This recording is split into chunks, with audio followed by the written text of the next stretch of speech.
You know, I read just recently declassified information, the CIA's own website, where they admit that the US government was deeply involved in the overthrow or assassination of Prime Minister Mossadegh of Iran, President Allende of Chile, Arbenz of Guatemala, Diem of Vietnam, Lumumba of the Congo. And speaking of Allende of Chile, he was replaced by the terribly brutal dictator General Pinochet, who was a great defender of Operation Condor and also oversaw the murder of tens of thousands of his people, and was praised by Secretary of State Henry Kissinger as a great defender of capitalism. I stood in front of the Shah of Iran, the presidents of Indonesia, Ecuador, Panama, members of the Royal House of Saudi Arabia, and I've said something like, in this hand, I have millions of dollars for you and your friends if you play our game. In this hand, I have a gun in case you decide not to. Now, my words were more diplomatic than that, but that was the message. I was an economic hitman.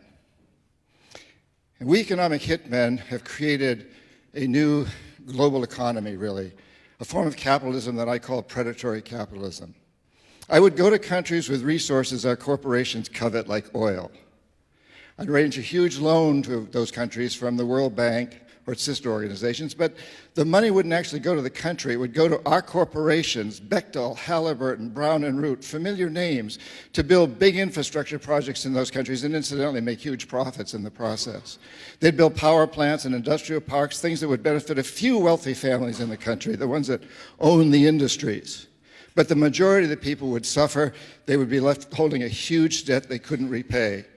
So we'd go back and say, since you can't pay your debt, sell your resource, oil or whatever, real cheap to our corporations. Privatize. Sell your utilities, your schools, your jails, everything like that to our corporations. And Claudine also told me that if the leaders of these countries refused my offer, people she called jackals would be right behind me. I didn't actually carry a gun, but the jackals did.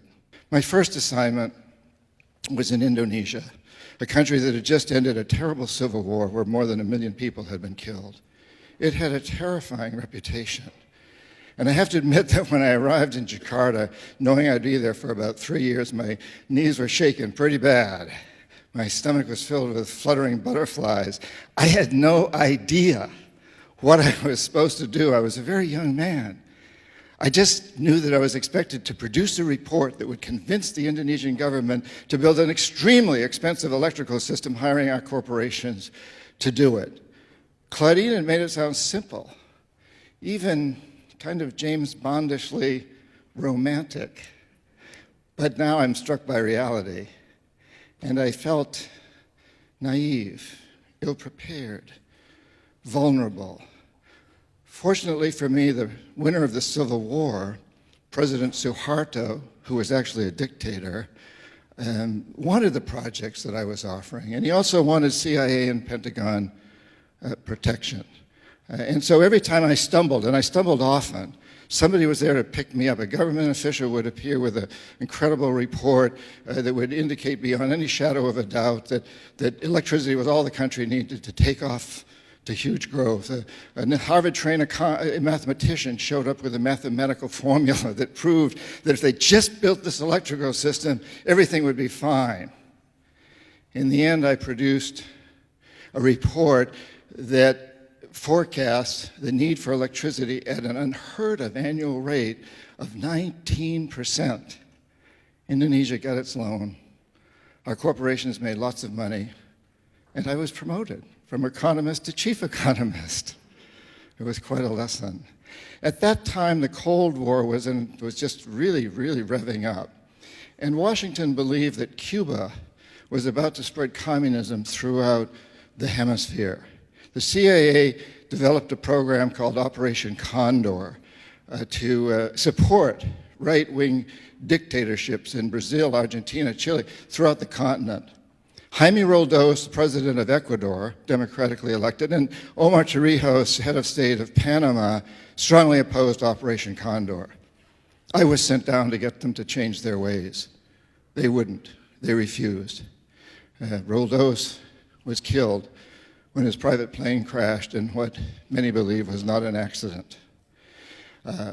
Torrijos said, if CIA killed my friend Jaime, I'll probably be next.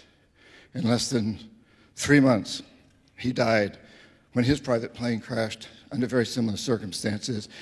You're going to hear after me, after the break, from a Marine Corps general who was in Panama at the time, and he agrees with me that these were probably, at least Torrijos was probably assassination.